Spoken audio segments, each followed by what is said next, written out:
Hi there, Rabbi. Nice ride. Where you going? Not mine, and I'm not buying one, and I'm not going anywhere, Joe. But you're going to go somewhere. Otherwise, you wouldn't have picked that background. What's on your mind? Read in the paper this morning that Loudoun County wants to give every student Narcan so that when one of their friends ODs on an opioid, they can save their lives. And as I'm reading this, I'm reminded once again that as Americans, we so focus on an emergency crisis that we don't delve down and say, wait a minute, why is this happening? Why are our kids ODing? Why are they using so much of a narcotic? And maybe we'd be better served by dealing with why and stopping the use or slowing it down. And what came to mind was a passage in the Talmud. Jewish law is discussing thieves. Okay, remember, a lot of the Talmud deals with torts and thievery in American law. Well, actually, American law drew on the Talmud, so I'm going backwards. But the section focuses on stealing. And the rabbis conclude the person who buys the stolen merchandise should be punished more than the thief. You go, wait a minute, why? Their reasoning is no one would steal if they couldn't sell the object. If it couldn't be fenced, you're not going to steal it. And so I said, wait a minute, let me look up the most stolen cars in America and the least stolen cars. Well, if you don't want your car stolen, Joe, buy a Kia. And if that's not good, buy a Chevy Volt. In fact, almost any electric car is the lowest on the list of stolen cars. What's highest on the list? Corvettes, muscle cars, expensive cars. Why? They can be sold or fenced. I'm thinking, wait a minute, what's the logic here? The logic here is to get at the source. And if the source is getting rid of a stolen object, then let's not worry about the person that stole it. So now let's take a look at our students.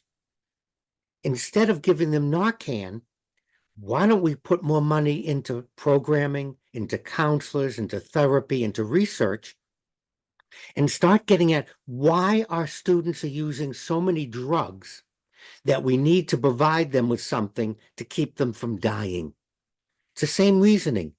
It's getting down a level. It's going down one.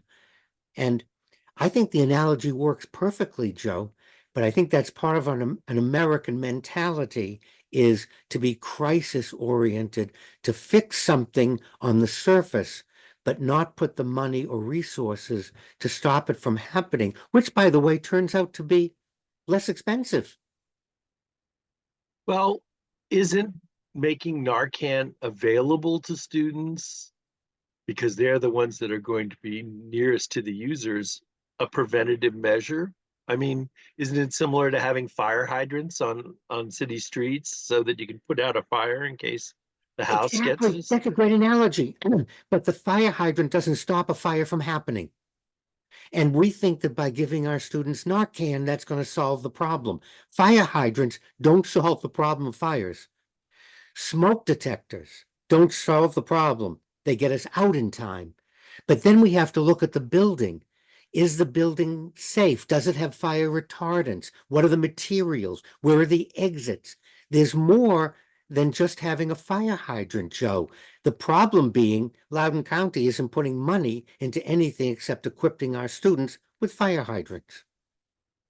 And yet, if you want to see a kid's eyes roll up fast as anything you've ever seen, start talking to them about the evils and dangers of drugs.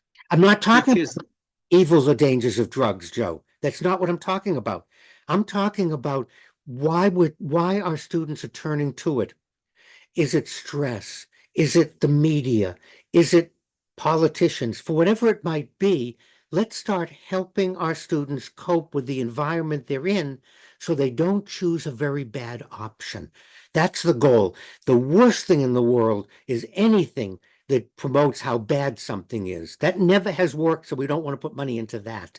Rather, let's take a look at what's going on, and let's help our students cope and deal with those things that are pushing them towards drug abuse. Maybe we could give them all Corvettes.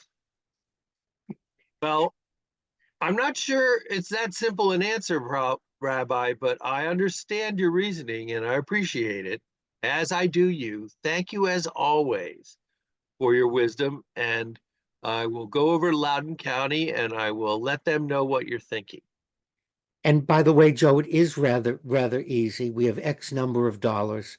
We can certainly fund Narcan. Don't take it away. And then let's do the B part. Let's help our students cope with those things that are pushing them to make the wrong choice.